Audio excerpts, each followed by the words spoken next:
Are you worried your Tiguan's 4WD isn't kicking in when you need it most? Don't panic, let's break down some simple checks. First, check your dashboard. Is the 4WD or traction control warning light on?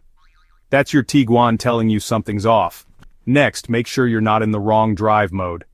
Some Tiguans let you select modes. If you're stuck in eco or normal, switch to snow or off-road and see if 4WD engages.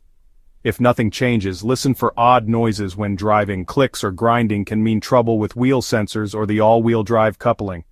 Still no luck? Check if your tires are the same size and style. Mismatched or very worn tires can actually confuse the 4WD system and cause it to shut off for safety. If your Tiguan feels like a regular front-wheel drive, or you notice slipping on wet roads, it's time for a closer look.